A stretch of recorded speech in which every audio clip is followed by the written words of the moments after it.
சாதாரணமானவர்கள் உங்கள் அரசியல் காழ்ப்புணர்ச்சிகளை இங்கே காட்டாதீர்கள்.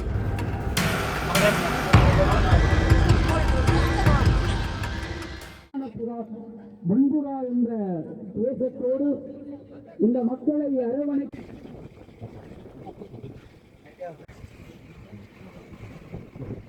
அல்லது நல்லூர் கோயிலுக்கு செல்கின்ற அந்த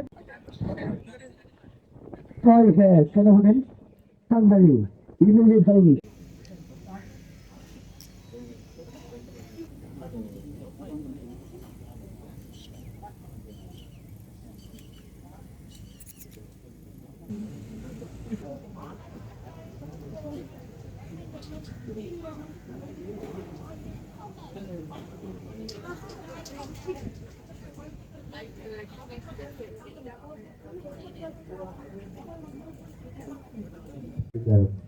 அமைதிவழி போராட்டத்திற்கான அந்த ஆதரவுகளை வழங்குமாறு மக்கள் சார்பில் அன்புடன் வருகிறோம்.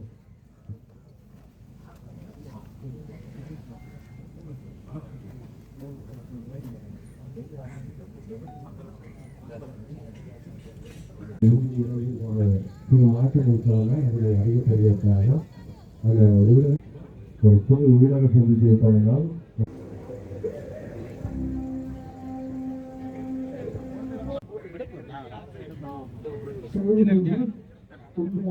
இந்த இடம் நீங்கள் போட்டு அமர்ந்து போராட்டம் நடத்தி கொண்டிருக்கின்ற இடம்.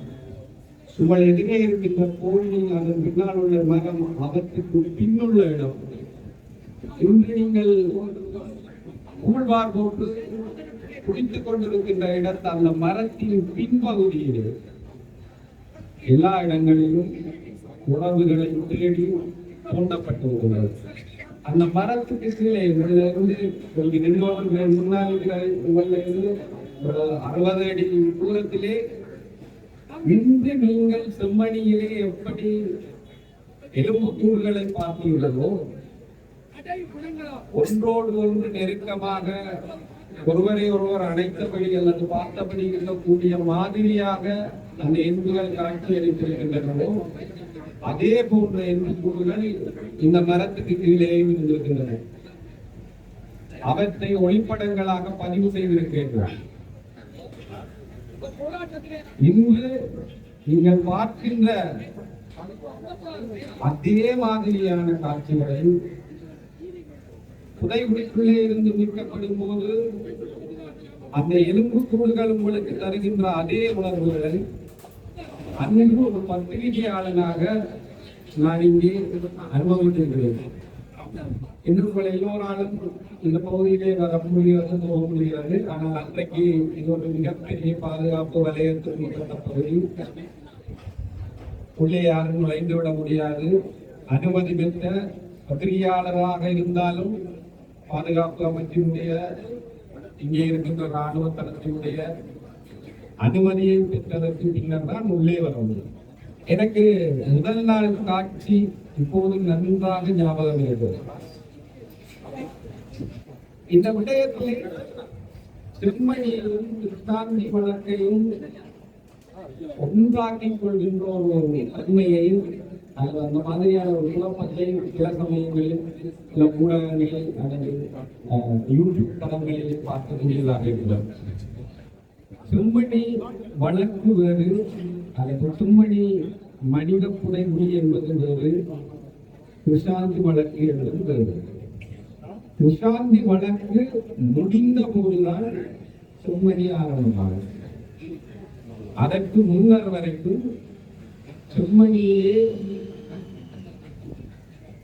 புதைகுழிகள் இருக்கின்றன என்ற தகவல் யாருக்கும் தெரியாது. யாழ்ப்பாணத்திலே 1998 கால பகுதிகளிலே தொடர்ச்சியாக இளைஞர்கள், இளம்பெண்கள் காணாமல் போகிறார்கள். விசாரணைக்காக என்று அழைத்துச் செல்லப்பட்டவர்கள், வீடுகளிலே இருந்து அழைத்துச் செல்லப்பட்டவர்கள் காணாமல் போகிறார்கள். வீதிகளிலே பயணித்தவர்கள் சோதனை சாவடிகளை தாண்டி காணாமல் போகிறார்கள். அது தவிர குடும்பங்களாக அழைத்து செல்லப்பட்டார்கள். அதாவது இரவிலே வீட்டிலே தொலைக்காட்சியை பார்த்துக் கொண்டிருந்த போது வந்து அழைத்து சென்றவர்களும் காணாமல் போயிருக்கிறார்கள். அது காணாமல் போயிருக்கிறார்கள் என்று சொல்ல முடியாது, காணாமல் ஆக்கப்பட்டார்கள் என்று சொல்ல வேண்டும். அவர்கள் அனைவருக்கும் என்ன நடந்தது என்கிற ஒரு பதட்டமும் தேடலும் இருந்த ஒரு காலப்பகுதியிலே சாந்தியினுடைய வழக்கு விசாரிக்கப்பட்டு தீர்ப்பு சொல்லப்பட்ட போது அதிலே ஒரு குற்றவாளியான சோமரத்ன ராஜபக்ச முதலில் செம்மணி பற்றிய தகவலை வெளியிடுவார். அவர் அந்த தகவலை வெளியிடும் போது அவருடைய உணர்வாக இது அந்த வார்த்தைகள் அல்ல, அவற்றினுடைய சாராம்சமாக என்னுடைய வார்த்தைகளை நான் சொன்னது அவருடைய உணர்வாக இருந்தது என்றால், இங்கே நிகழ்ந்த குற்றங்களுக்கு காரணமானவர்களை விட்டுவிட்டு தங்களை போன்ற மேலிடத்து உத்தரவுகளை ஏற்படுத்தியவர்களுக்கு தண்டனை பெற்றுக் கொடுப்பது அநீதி என்று கருதினார். அதாவது இளநீ சாப்பிட்டவன் யாரோ கோம்பை சூழிவனை கொண்டு போன கதையாக தங்களுக்கு தண்டனை தரப்பட்டுள்ளது என்பதை கருதியதன் காரணமாக அந்த உணர்வோடு அவர் இந்த உண்மையை நீதிமன்றத்திலே வெளிப்படுத்தினார். இப்படி காணாமல் போன பல நூற்றுக்கணக்கானவர்கள் கொன்று செம்மணியிலே புதைக்கப்பட்டார்கள் என்று அவர் ஒரு வாக்குமூலம் சொன்னார். அது பகிரங்க நீதிமன்றத்தில் சொல்லப்பட்ட வாக்குமூலம்.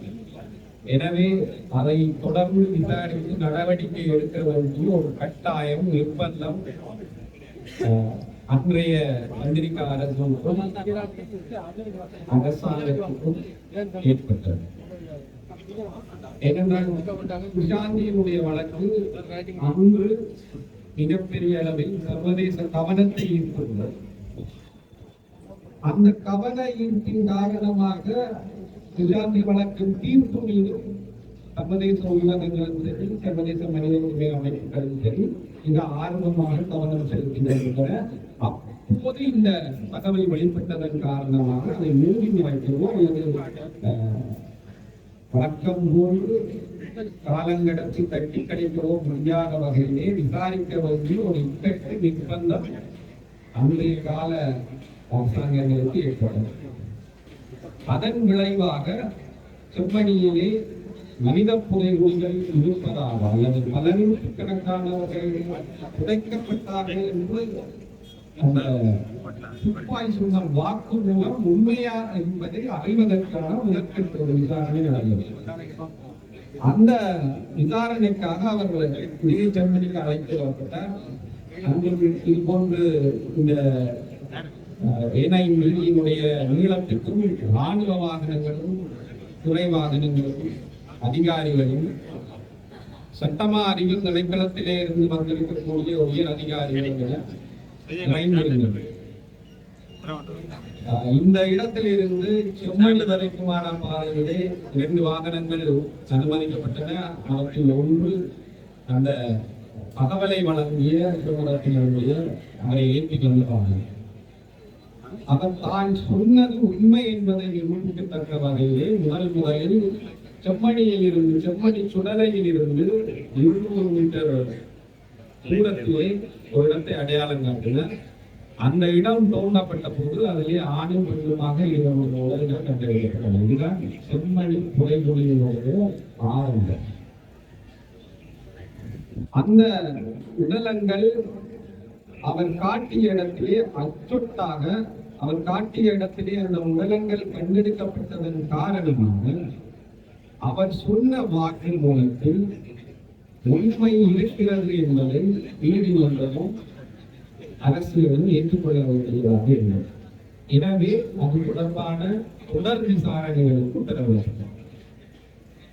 ஆனால் நீதிமன்றத்தில் இங்க யாராவது வந்து அந்த வழக்கு எடுத்து விசாரிக்கும் 95 இடம்பெயர் வந்து பிறகு 96 யாழ்ப்பாண குடாநாட்டு நெருங்குடியவர்கள் அதன் பின்னர் கூட இங்கே நீதிமன்றங்களுக்கு எதிராக எங்குகின்ற நிலைமை இருக்கிறது. இந்த இந்த முயற்சிகள் இந்த காலத்துக்கு பின்னர் தான் இந்த நீதிமன்றங்கள் இயங்க தொடங்கியது.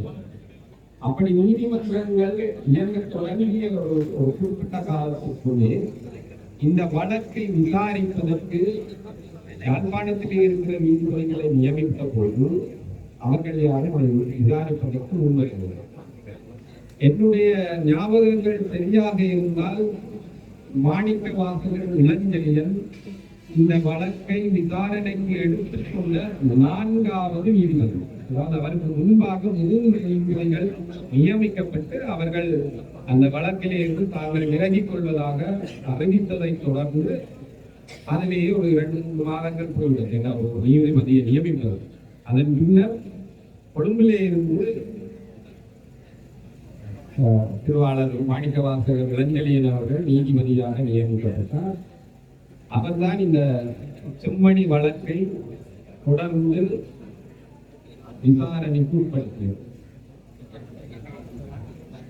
அன்று யாழ்ப்பாணம் நீதிவான் நீதிமன்றம், மாவட்ட நீதிமன்றம் எல்லாம் இன்று இருக்கக்கூடிய இடத்திலே இயங்கவில்லை. அதாவது நீதிமன்றத்திற்கு என்று தனியாக அங்கு ஒரு கட்டடம் இருக்கிறது. 3ஆம் குரூப் தெருவிலே இருக்கிற ஒரு வீடுதான் இருந்தது. பொதுவாக நீதிமன்றங்களுக்குள்ளே பத்திரிகையாளர்கள் புகைப்படம் எடுப்பதற்கோ அல்லது இது மாதிரி குளிப்பி நிற்பதற்கோ அனுமதிக்கப்படுவதில்லை. ஆனால் சோமரத்ன ராஜபக்ச அந்த நீதிமன்றத்திலே முதல் வாக்குமூலம் அளிப்பதற்காக அழைத்து வரப்பட்ட போது அந்த நீதிமன்ற அறை, அதாவது ஒரு வீட்டினுடைய முழுவதும் பத்திரிகையாளர்களால் நிறைந்தது. கொழும்பிலே இருந்து வந்திருக்கக்கூடிய பத்திரிகையாளர்கள், சர்வதேச நிலையாளர்கள் எல்லோரும் நிறைந்தது. அங்கே எந்த கட்டுப்பாடுகளும் இருக்கவில்லை. எல்லோரும் படங்களை விட்டார்கள். அவரவர் நினைத்தது என்னவோ அதெல்லாம் நிகழ்ந்தது. அதை பின்னாலே கொழும்பிலே இருந்து பத்திரிகைகள் சுட்டிக்காட்டியது நீதிமன்றம் மாதிரியே இல்லை. உள்ளே புகைப்படம் கொடுக்கிறார்கள், ஒரு நீதிமன்ற செட்டப்பே இல்லை. அதனுடைய பின்னணி என்னென்று இங்கே விசாரணைகள் ஒன்றாக நடக்க போவதில்லை என்பதாலும் ஒரு கூட்டப்பாட்டை கொடுக்கும் வகையில் அவர்கள் ஒரு குற்றச்சாட்டாக முன்வைத்தார். என்ன இந்த விடயத்தை முன் அனுப்பி சொல்கிறேன் என்றால், அன்று செம்மணி தூண்டப்பட்ட போது அல்லது செம்மணி விசாரணைகள் இடம்பெற்ற போது அது சர்வதேசத்தினுடைய முழுமையான கண்காணிப்பு பார்வையின் இருந்தது. அது ஒரு பெரிய செய்தியாக இந்த உலகத்துக்கு இருந்தது. அன்றைக்கு ஒரு களமாக இருந்த காரணத்தினால் உலக ஊடகங்கள் அனைத்துக்குமே இது ஒரு செய்திப்படமாக இருந்தது. அதனால் அன்று இந்த செம்மணி முற்று முழுதாக ஒரு சர்வதேச பார்வைக்கு கீழே இல்லை. இன்று நீங்கள் 27 வருடங்களில் அதே கோரிக்கையை முன்வைத்துத்தான் இந்த இடத்திலே போராடி கொண்டிருக்கிறீர்கள் என்பதனால் அன்றைய நிலைமையை சொல்ல வேண்டியதாக இருக்கிறது. அப்படி வாக்குமூலம் பெற்று அந்த வாக்குமூலத்தின் அடிப்படையிலே இங்கே எங்கெல்லாம் உடலங்கள் இருக்கின்றது என்று அடையாளம் காட்டுவதற்காக இன்னொரு முறை அழைத்து வந்தார்கள். அப்படி வந்தபோது அவர் 4 இடங்களை அடையாளம் காட்டினார். அந்த 4 இடங்களிலே பிரதானமாக அடையாளம் காட்டப்பட்ட இடம் நான் சொல்ல போது இந்த செம்மணி சந்தியிலே இன்று பழக்கடை அல்லது பல ரசக்கடை இருக்கின்ற பகுதிக்கு பின்புறமான பகுதி. அந்த பகுதியிலே இருந்து என்னுடைய ஞாபகங்கள் சரியாக இருந்தால் குறைந்தபட்சம் 4 சடலங்கள் மற்றும் ஒரு சடலம் அரைமுறையாக சடலங்கள் மனித எச்சங்கள் நோக்கிறது. அது ஒரு பெரிய ப்ராசஸ் உண்டு. நீண்ட காலம் ஒரு மாதம் 1 மாதத்துக்கு தொடர்ந்து நடக்கிறது. அது தவிரவும் அவர் பல இடங்கள் அடையாளம் காட்டியிருந்தார். இந்த கோயிலுக்கு பின்புறமாக உள்ள பகுதியில் செம்மணி வயலிலே கிழக்கரியாலை நோக்கி கொண்ட அந்த பகுதியிலே ஒரு கோயில் இருக்கிறது. அந்த கோயில் பக்கத்திலே இப்போது மனிதர்கள் கண்டுபிடிக்கப்பட்டிருக்கக்கூடிய அரியாலை சிந்துபாத்தி மயானத்தின் பின்புறம் அருகு இந்த பகுதிகளிலும் கூட அவர் அடையாளம் காட்டி அதை கொண்டு பார்த்திருக்கிறார்கள். அவரிலே பெற்றோர்கள் சொல்வார்கள், அந்த மண்ணினுடைய தன்மை இயல்பு மாறி இருந்தால் அதன் பின்னர் அதில் இருந்து அந்த இடத்துல இருந்து வழக்கம் போது தொல்பொருள் ஆய்வுகள் மேற்படுத்துகின்ற அதே முறையிலே மிக மெதுவாக பிறகு ஆணையத்தோடு ஒரு தன்மை இருந்தது. அந்த மண் சாயில் டெஸ்டிங் செய்கிறதுன்னு சொல்லுவார்கள். அந்த மண்ணிலே எந்த குழப்பங்களும் இல்லை, அது உள்ளே ஏதாவது புதைந்து இருக்கக்கூடிய சாத்தியக்கூறுகள் இல்லை என்றால் அதை தொடரமாக இன்றைக்கு இருக்கக்கூடிய வளங்களும் தொழில்நுட்பமும் அன்றைக்கு இல்லை. அதனாலே தோன்றி பார்த்துத்தான் அந்த இடங்களில் ஏதாவது விருப்பப்படுத்தோட இல்லையா என்பதை உறுதிப்படுத்தக்கூடிய ஒரு நிலைமை உண்டு. அத்தகையதான ஒரு இடத்திலேதான் இன்று நீங்கள் மீண்டும் ஒரு போராட்டத்தை நடத்துவீர்கள். இன்னும் கவனிக்க வேண்டிய இன்னொரு விஷயம் என்னவென்றால், சோமரத்ன ராஜபக்ஷ தன்னுடைய வாக்குமூலத்திலே பல நூற்றுக்கணக்கானவர்கள் இங்கே புதைக்கப்பட்டார்கள் என்று கூறியுள்ளார். செம்மணியினுடைய அடியை ஒட்டி அதன் பின்னர் யாழ்ப்பாணத்திலே காணாமல் போனவர்கள் பற்றி எடுக்கப்பட்ட ஆய்வுகள் மனித உரிமை ஆணைக்குள் மேற்கொள்ளப்பட்ட பதிவுகள் என்பவற்றின் அடிப்படையில் 600 தொடர்ந்து 200 பேர் வரையிலானவர்கள் அவ்வாறு அந்த காலம் பகுதியிலே காணாமல் ஆக்கப்பட்டுள்ளார்கள் என்று ஒரு தகவல்கள். இது இரட்டை பதவிகள் உண்டு. சில வெளிநாடு போனவர்கள் அவ்வாறு பதியப்பட்டிருக்கிறார்கள். இவர்கள் எல்லாம் வருவதற்கு காரணங்கள் சொல்லப்பட்டாலும் கூட இருந்த அல்லது இப்போது இருக்கின்ற ஆவண அடிப்படையிலான கணக்கெடுப்பே கூட குறைந்தது 600 பேருக்கு மேற்பட்டவர்கள் காணாமல் போயிருக்கிறார்கள், காணாமல் ஆக்கப்பட்டிருக்கிறார்கள் என்று கூறுகிறது. அவற்றிலே சில நூறு சடலங்கள் இங்கே புதைக்கப்பட்டதாக நீதிமன்றத்திலே வாக்குமூலம் அளிக்கப்பட்டது. ஆனால் முதல் கட்ட செம்மணியினுடைய போட்டுதலின் போது 15 வரையான உடலங்கள், எச்சங்கள் மட்டுமே, மனித உடல் எச்சங்கள் மட்டுமே. இப்போது அதை விட அதிகமான எச்சங்கள் மீட்கப்பட்டுள்ளது. 19 எச்சங்கள் மீட்கப்பட்டது. இன்னும் அதற்குள்ளே வேறு புதைகுழிகள் இருப்பதாக நிபுணர்கள் கருத்தில் கொண்டிருக்கிறார். ஆக இந்த செம்மணி புதைகுழி என்பது இன்னும் வாக்குமூலம் அளிக்கப்பட்ட அந்த ஒரு சில நூற்றுக்கணக்கானவர்களின் உடலங்களை கூட கண்ணீர் இருக்காத நிலைமையிலே தான் இங்கே இருக்கின்றோம். சோமரத்ன ராஜபக்ஷ அந்த முள்ளின் சந்தியிலே இருக்கக்கூடிய அந்த இடத்திலே இருக்கக்கூடிய ராணுவ முகாமின் முன்புறமாகவும் உடலங்கள் குறைக்கப்பட்டதாக அடையாளம் காட்டி அன்பும் எல்லாம் பார்த்துள்ளனர்.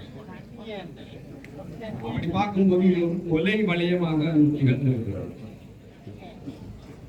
ஆனால் அந்த கொலைகளுக்கான சாட்சியங்கள் தோன்றி எடுக்கப்பட வேண்டிய தேவையும் அவசியமும் அதற்கான போராட்டமும் நெடியதாக இருக்கிறது. இவ்வளவு 27 வருடங்களுக்கு முன்பு இவ்வளவு சர்வதேச கண்காணிப்பும் சர்வதேச இருக்குவாரங்களும் காணப்பட்ட போது கூட அந்த வழக்கு வெளிநடத்தப்பட்டு அப்படியே யார் பாதிக்கப்பட்டார்களோ அவர்களுக்கு நீதி வழங்கப்படவில்லை. இன்றைக்கு அந்த வழக்கு எங்கே இருக்கிறது, எந்த நீதிமன்றத்தில் தொடர்கிறது, அதற்கு என்ன ஆயிற்று என்று கேட்டால் அதற்கான பதிவு இல்லை.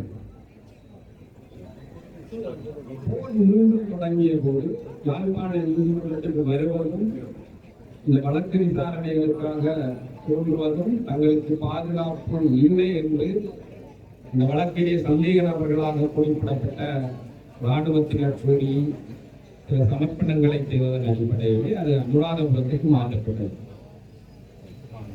அதன் பின்னர் அந்த வழக்கு கொழும்புக்கு மாற்றப்பட்டதாகவும் அறிவு. ஆனால் இன்று அந்த வழக்கு என்ன நடக்கிறது, அந்த வழக்கிலே யார் தோன்றுகிறார்கள், பாதிக்கப்பட்டவர்கள் காட்சியில் என்ன என்பதை என்ன ஒரு தகவலை சரியான தகவலும் கிடையாது. இந்த வழக்கு நிர்ணய பண்பு ஒரு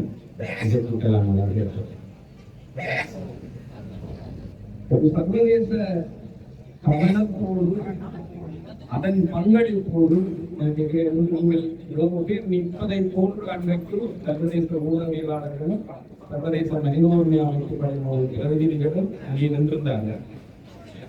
அப்படி இருந்த ஒரு வழக்குக்கு கடைசி 27 வருடங்கள் கடந்தும் நீதி கிடைக்கவில்லை. நான் நினைக்கிறேன் அங்கு காணாமல் போன சங்கங்களுடைய செயலாளராக இருந்தது மட்டும்தான் இருக்கிறார். நீண்ட காலத்துக்கு 10 வருஷத்துக்கு தாங்கிறேன். 10 வருஷத்துக்கு என்னை சந்தித்த போது அங்கு எல்லோரும் முடிவு போல காணாமல் பெற்றார்கள், செம்மணியை மறந்துவிட்டார்கள். செம்மணியை பற்றியும் அங்கே காணாமல் ஆக்கப்பட்ட எங்களுடைய உறவுகளை அவர்களுக்கான நீதியை பற்றியும் யாரும் இந்த சூழலை இல்லை என்று பார்த்து அந்த தேவையை அவர்களுக்கு தீர்த்து கொடுக்கும் என்று நான் நம்புகிறேன்.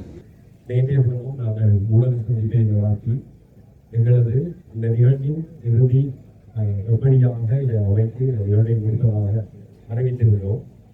அந்த நிலையில் எங்களால் சீரிய திட்டமிடல் என்பதில் ஒரு சிறு கஷ்டம் இருந்தது. ஏனெனில் எங்களுடைய விவசாயிகள் அவர்களது நிகழ்ச்சி நிரல் யாருக்கும் அறிவிக்கப்படாது என்பது எல்லாருக்கும் தெரிந்ததே. இந்த நிலையில் அவர் இன்று மாலை 4 மணிக்கு முன்பதாக சிந்துபாத்தி இந்து மயானத்திற்கு வருகை தருவார் என்று கூறப்பட்டுள்ளது. அந்த நிலையில் அவரிடம் எங்கள் கோரிக்கைகளை கையளிப்பதற்காக அவர் இருக்கின்றோம். முதலில் நாங்கள் ஐநா அலுவலகம் வரையில் சென்று பேரணியாக சென்று அவர்கள் நிகழ்வினை வைத்து வைப்பதாக இருந்த நிலையில் இப்பொழுது அதில் ஒரு சிறு மாற்றம். ஆகவே அன்புக்குரிய மக்களே, பத்திரிகையாளர் நண்பர்களே, நாங்கள் அவர் வருகின்ற பயணம் அதற்கான நேரம் இன்னும் சரியாக அளிக்கப்படாத காரணத்தினால் 2 மணியிலிருந்து 4 மணி வரை அதற்காக அத்தனை மக்களும் அமைதியான முறையில் இங்கு காத்திருக்க போகிறோம். அவர் தரைமாற்றமாக இந்த வீதி வழியாக இணைய வீதி வழியாக வருவதாக கூறப்படுகிறது.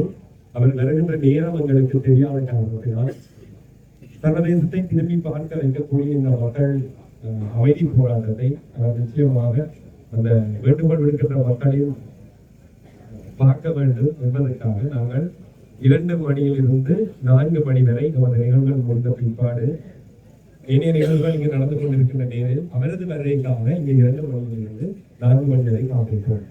உங்களிடம் வேண்டிக் கொள்வது என்னவென்றால், அவர்கள் எந்த ஒரு சந்தர்ப்பத்திலும் இதை ஒரு மறியல் போராட்டமாக என்ற நிலைக்கு அவர்கள் எண்ணக்கூடாது. நாங்கள் சாத்தியமான முறையில் அமைதியான முறையில் ஒன்று திரண்டு அவரிடம் எங்களது கோரிக்கைகளை முன்வைப்பதற்கு நீங்கள் அனைவரும் ஒத்துழைக்குமாறு அன்போடு கூறுகிறோம். அதனைத் தொடர்ந்து அவர் வந்து சென்றதன் பிற்பாடு திரண்டிருக்கக்கூடிய இந்த மக்கள் கூட்டம் செம்மணி வீதியூடாக சென்று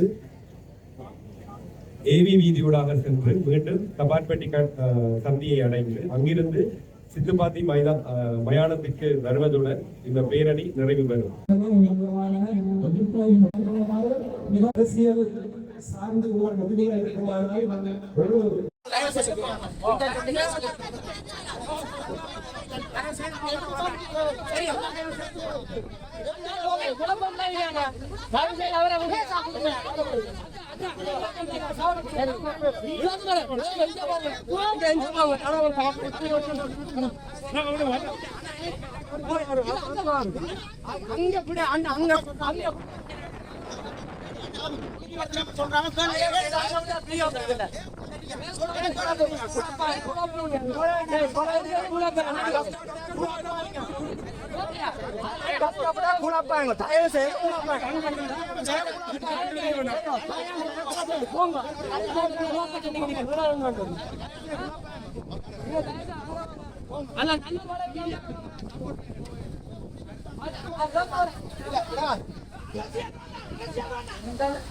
அண்ணா இல்ல ஒரு தரம் அரசியல் கொடுத்தாங்க.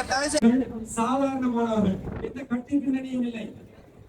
ஒவ்வொரு குடும்பத்தில் ஒரு பிள்ளைகளின் தந்தை ஒரு படித்துக் கொண்டிருக்கும் மாணவன், சாதாரண வேலை செய்யக்கூடியவர், பலர். 15 நாட்களாக நாங்கள் ஒரு கருத்தை, ஒரு சர்வதேச நீதியை வேண்டி செய்கிறோம். உங்கள் அரசியல் காழ்ப்புணர்ச்சிகளை இங்கே காட்டாதீர்கள், அது மிகவும் தவறு. எங்கள் கோரிக்கைகள் எப்பொழுதுமே ஒருமனதாக வலுப்பெற்றதாக மட்டுமே யாருமே இதை நோக்கி வருவார்கள். உங்களுக்குள்ள பிரிவுகளை காண்கிறீர்கள் என்று சொன்னால் முதல்ல நீங்கள் உங்களை விஷயத்தை கருத்தில் வாங்கணும் சொல்லுகிறோம். அவரவர் அரசியலில் நாங்கள் ஒரு கட்சிக்கு வாக்களித்திருப்பேன், அது வேற நிலைமை. அது அவருடைய அரசியல் உரிமை. அந்த அரசியல் உரிமையை இதுக்குள்ள கொண்டு வராதீங்க, தயவு செய்து.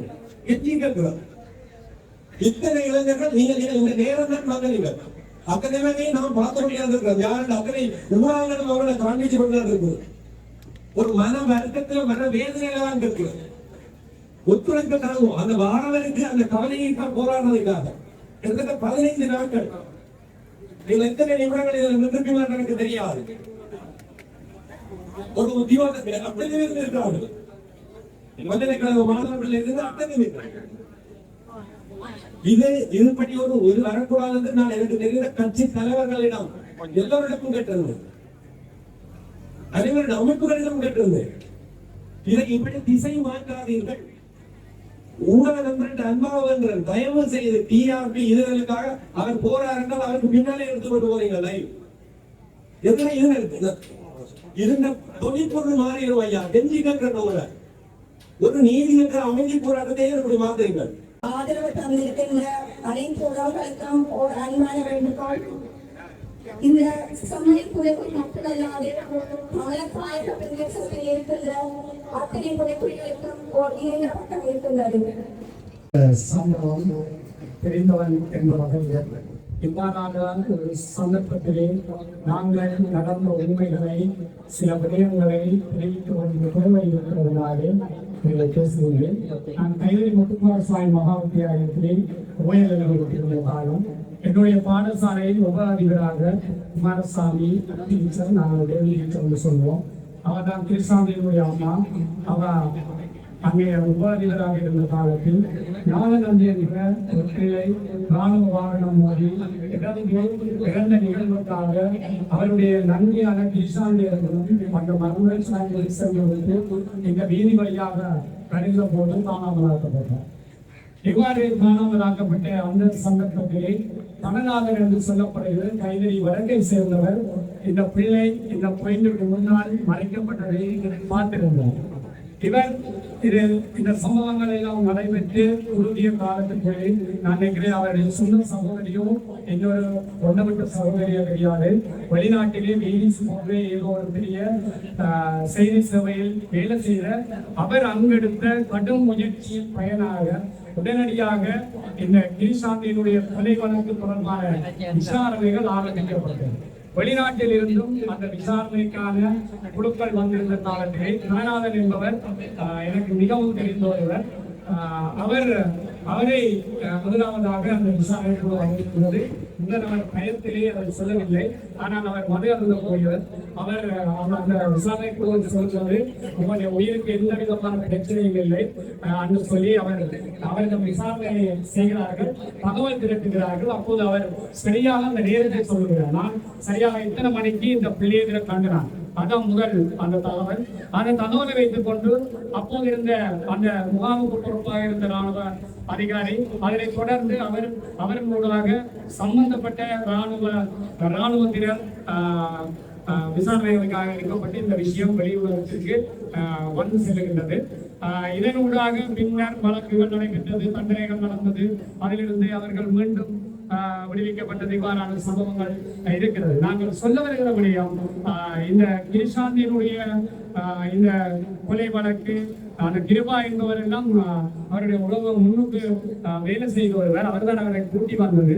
அதே அந்த உபாதிபர் குமாரசாமி டீச்சர், கிருபாமூர்த்தி, கனநாதன் வைக்கின்ற அவருடைய கிருஷ்ணாவினுடைய சகோதரர்கள் இங்கு வைத்து காணாமலாக்கப்பட்டு சம்பவங்கள் நடைபெறுகிறது. அதே போல கைதறி வழக்கு கைதசித்தி முருகன் ஆலயம் பிரதான பொருட்கள் பனேசையாவினுடைய மகன் ஸ்ரீராம் பார்த்தா முருகன் மாதிரி இருக்கும். ஒரு அழகான இளைஞன். அவர் ஏழு படிக்கிற காலம் இந்த வழியாக வந்த போது காணாமலாக்கப்பட்டார். அதே போல படாரியை சேர்ந்த பிரபாகரன் என்கின்ற ஒரு மராட்டி ஆசிரியர். அவர் பார்த்தால் கொஞ்சம் கருப்பா நெஞ்சு நிமித்தி தான் நடப்பார். அவர் இந்த பிரதேசத்திலே காணாமலாக்கப்பட்டார். இவ்வாறு நான் நினைக்கிறேன் அந்த காலத்தில் ஒரு 500க்கும் மேற்பட்டவர்கள் இந்த பிரதேசங்களில் காணாமலாக்கப்பட்டிருக்கிறார்கள். இதே போல இன்னும் பல இது நாங்கள் சொல்லக்கூடிய உண்மையில் இவ்வாறு ஒரு மனித பேரவலம் ஒரு மனித இனத்திற்கு எதிரான ஒரு சில அன்று நான் செய்ய முடியாது ஒரு மனநோய் சம்பந்தப்பட்டவர்களாகத்தான் இருக்க வேண்டும். இவ்வாறு கொடூரமாக ஒரு ஒரு தாக்குதல் நடைபெறுகிற போது சுட்டுக் கொல்லப்படுவதோ அல்லது தவறுதலாக ஒரு விமான குண்டு வீச்சிலோ இருந்தால் அது வேறு விதமாக நாங்கள் பார்க்க முடியும் உண்மை. ஆனால் வேண்டுமென்றே வீதிகளால் போறவர்களை பிடித்து அடித்து கற்பழித்து கொலை செய்வது என்பது ஒரு மனநோய் சம்பந்தப்பட்டது விடயமாகத்தான் இருக்க வேண்டும்.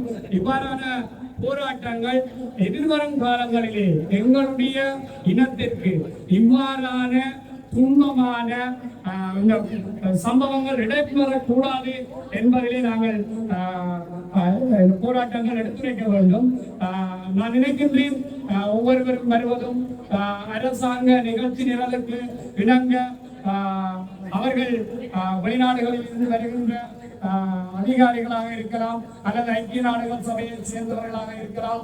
அவர்கள் எங்களுடைய தமிழ் அரசியல்வாதிகளை வைத்து இதுவரை காலமும் இந்த காய் நகர்த்துகளை செய்தார்கள். ஆகவே இதில் நாங்கள் விழிப்பாக இருக்க வேண்டும்.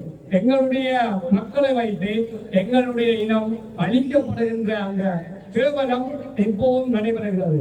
நல்ல உதாரணம் சொல்லுவேன்.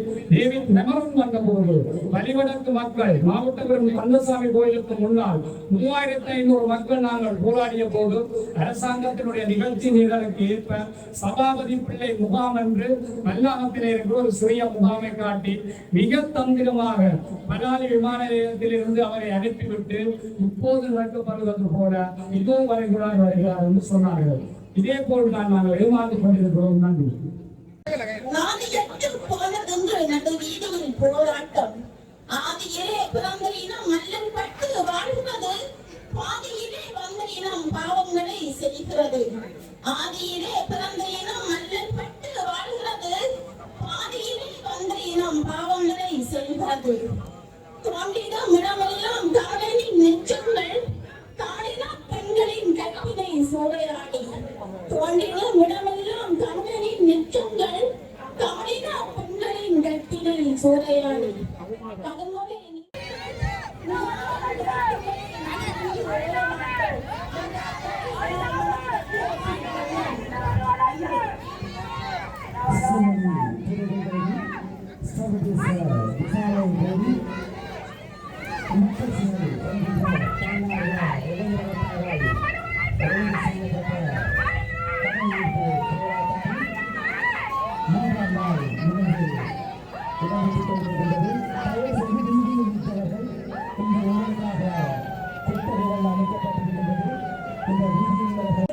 எந்த ஒரு காரணத்துக்காகவும் மடைமாற்றக்கூடாது என்பதனை நாங்கள் எங்களுடைய மக்களுக்கான நீதி நியாயத்துக்காக சர்வதேசத்தின்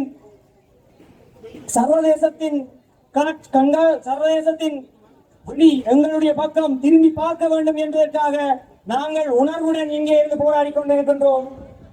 மக்களாக மட்டுமே எந்த ஒரு அரசியல் கட்சியினுடைய தலையீடும் இந்த இடத்தில் இருக்கக்கூடாது என்பதனையும் நாங்கள் கேட்டுக்கொள்கின்றோம். அந்த வகையில் உணர்வாக மக்களை இந்த போராட்டத்தை எந்த ஒரு காரணத்துக்காகவும் யார் வந்தாலும் நீங்கள் அவர்கள் திசை திருப்புகின்றார்கள் என்று நீங்கள் திசை திருப்பாமல் உணர்வுடன் உங்களுடைய மக்களை நினைவேந்தி அவர்களுக்காக சர்வதேசத்திடம் நாங்கள் நியாயமான நீதியான ஒரு பொறிமுறையை அடங்கிய ஒரு கோரிக்கையினை முன்வைப்பதற்காக எங்கள் குழுமியிருக்கின்றோம் என்பதை ஞாபகம் வைத்துக் கொள்ளுங்கள். சர்வதேசம் முற்று முழுவதுமாக இந்த மனித புதுக்குடி சம்பந்தப்பட்ட விடயத்தில் தலையிட வேண்டும். இன்றைக்கு யாழ்ப்பாணத்துக்கு வருகை தந்துள்ள ஐநா உயர்ஸ்தானிகர் அவர்கள் இன்னும் கொஞ்ச நேரத்தில் இந்த இடத்துக்கு வருகை தர உள்ளார். அதனை ஞாபகம் வைத்துக் கொள்ளுங்கள். அவர் வருகை தரும்போது இந்த மண்ணில் இடம்பெற்றது இனப்படுகொலை என்று நாங்கள் உறக்க சொல்லுவோம். அதை மறக்காதிருங்கள். அதேபோல் நடைபெற்றது எவ்வாறு இனப்படுகொலையோ அதற்கேற்ற நீதியும் நியாயமும் எங்கள் இனத்துக்கு 16 ஆண்டுகள் கடந்தும் யுத்தம் முடிந்தும் இன்னும் கிடைக்காமல் தவிப்புக்குள்ளேயே நாங்கள் துடித்துக் கொண்டிருக்கின்றோம். அந்த 16 வருட துடிப்புக்கு எந்த ஒரு நாள் கட்டாயம் நீதி கிடைக்க வேண்டும். சர்வதேச குற்றவியல் நீதிமன்றத்தில் ஸ்ரீலங்கா அரசாங்கம் பாரப்படுத்த வேண்டும் என்பதே எங்களுடைய மிக முக்கிய கோரிக்கையாக இந்த இடத்தில் இருக்கின்றது.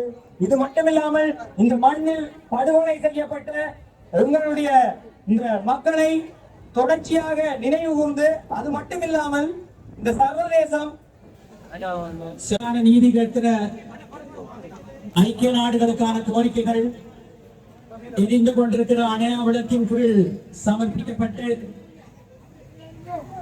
தற்சமயம் அந்த நீதி கோரிக்கைகளுக்கான செயல்படமாக ஐக்கிய நாடுகள் மனித உரிமை ஆணையாளரிடம் கையளிக்கப்படுவதற்கு முன்பாக இந்த போராட்டத்தில் கலந்து கொண்டிருக்கிற காணாமலாக்கப்பட்டோர் தேடுகிற தாயார் ஒருவரால் ஆணையாவிடத்தின் கீழ் அந்த நீதி கோரிக்கைகள் சமர்ப்பணம் செய்ய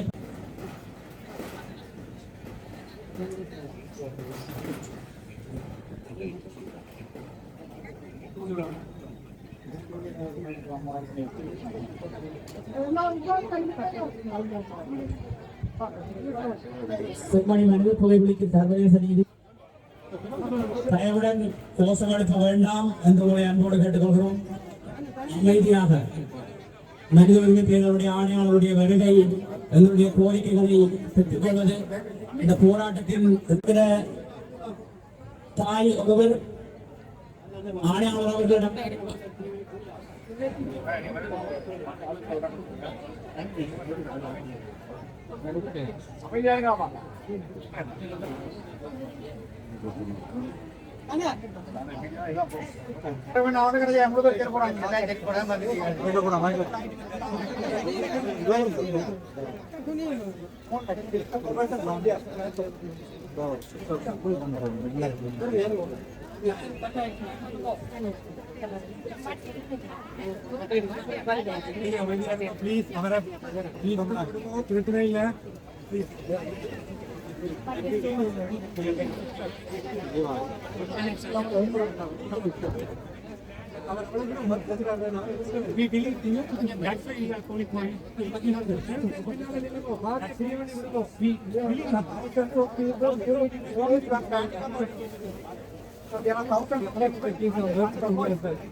புரிந்து கொள்ளுமாறு கேட்டுக்கொள்கின்றோம்.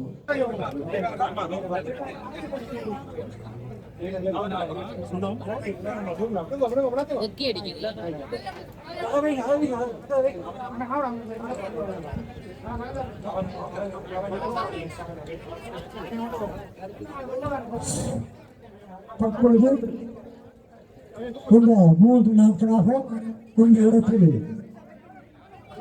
எனக்கு சர்வதேச விசாரணை வேண்டும் என்று கூறி அணியா விளக்கு போராட்டத்தின் கருப்பொருளான அணியா விளக்கு தற்பொழுது ஊர்தியில் மாற்றப்படுகின்றது.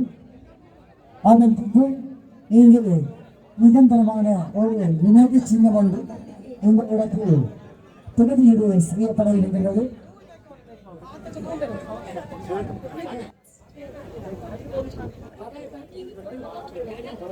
73ஆம் தொகுதியிலிருந்து இரு பகலாக இன்று இடத்தில் எனக்கு சர்வதேச நீதிபதி இடம்பெற்ற ஆணியா விளக்கு போராட்டத்தினான மாநிலம் தற்போது உண்மையிலிருந்து தெரிவு செய்யப்பட்டுள்ளது.